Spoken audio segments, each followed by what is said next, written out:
And I just want to thank you all for coming out to Sabbath School. See you next week at 9:30. Do have a blessed Sabbath. Thank you.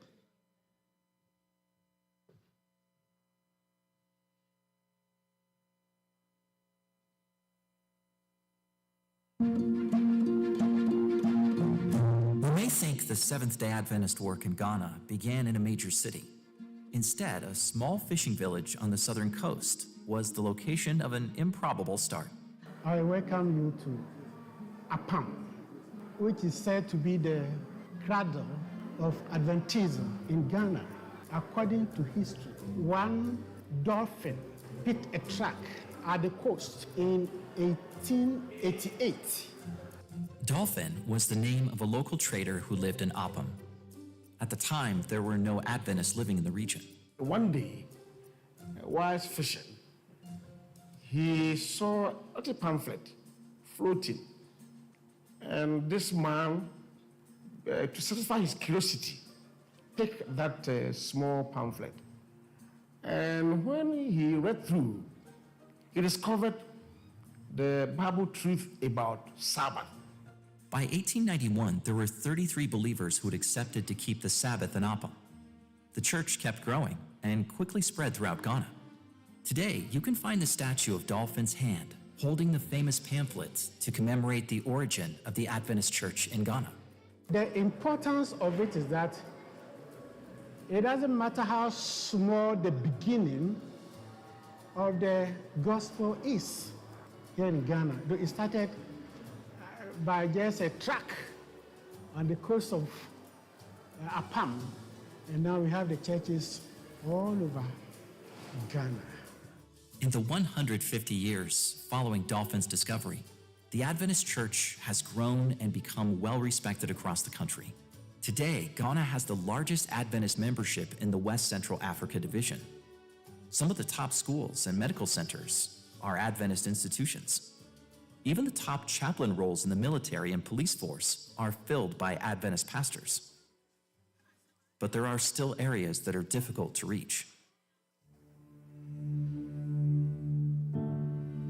Memba is a young global mission pioneer in the northern region of Ghana.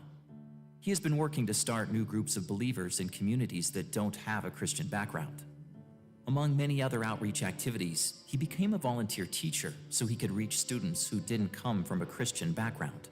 The Adventist church is growing in Ghana, but with a low speed in the northern region. And I decided to teach religious and moral education. So I decided to teach them what actually Christianity is all about. And as I speak to you now, every Sabbath, about 35 of the students visit the church. 10 of them have assured me they are going to choose SDA senior high schools. The work of global mission pioneers like Memba is vital to reaching people in unreached communities in Ghana and all of West Africa. There are a lot of people in Ghana who have not heard the good news. And with the support of the Global Pioneer and their project, people are going to get used to and they hear the message, and the people will hear the good news. And it is changing lives. People are testifying about our God. And this is done through Global Pioneer. Please pray for Ghana and the West Central Africa Division. It's a challenging field containing cities with great Adventist presence, but also regions with very little Christian influence. Thank you for your support in this area of the world. The military is rarely the first place that comes to mind when thinking of pastoral ministry. In Ghana, one Seventh-day Adventist pastor has risen to the top rank of chaplaincy in the Army. Colonel Peter started his chaplaincy ministry 20 years ago as a civilian chaplain. He firmly believes that God has been with him every step of the way. He reached the rank of colonel faster than any chaplain before him. I have risen through the ranks from a lieutenant to now a colonel by the grace of God. It is not that I am exceptional. No. It is because the Lord has found favor with me and he has given me this appointment. Colonel Peter's position as head of the military chaplains has allowed him to share the gospel with top military personnel, government leaders, and many soldiers in the Ghanaian army. One day, a soldier approached him before leaving for a mission. The soldier showed Colonel Peter his talisman an object he believed had powers to protect him from harm. Colonel Peter used this opportunity to share the power of Jesus with the young man. Then I told him, this one is no good. I have a better talisman, better one, more powerful. He said, sir, are you sure? I said, yes, I am sure. If I give you that one, forever, you'll be protected. And I prayed for him. He came back rejoiced, said, sir, now I've seen. You see, in Africa, we call it juju. He said, sir, your juju is powerful. I said, yes, my juju is powerful because my juju will never fail you. And so we do this so that actually we bring Jesus Christ and the gospel to their doorstep. With the help of Colonel Peter's influence, the Adventist Church received permission to build a church on the military campus. They are one of only a few religions granted this privilege. Recently, the Adventist community came together to celebrate the chaplain's promotion to colonel. After the success of Adventist chaplains in the military, the police force and prisons have created Adventist chaplain positions as well. The police chaplain recently received special permission to start a church service on the police training campus. Initially, we were not recognized. So it was difficult to be seen as an Adventist, gathering people to pray.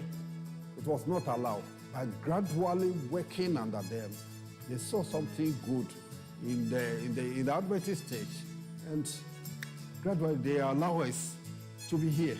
These special opportunities in Ghana's military and police force provide a unique method of influence across the country.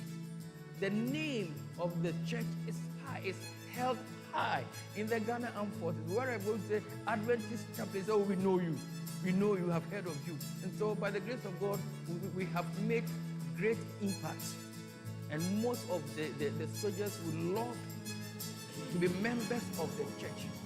Many soldiers have started coming to the Adventist Church on the military grounds because of Colonel Peter's ministry. Please pray for the chaplaincy work in the military, police force, and prisons. God is using unique methods to reach all people with the gospel. Thank you for your support of mission around the world.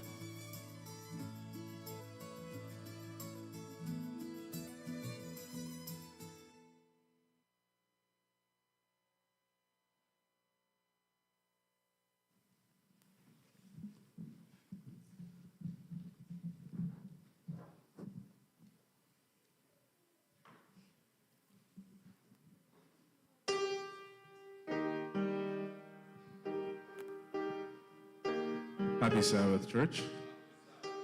We are about to enter our divine service. We ask that you will join us. Please sing with us as we begin. Please stand.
You may be seated.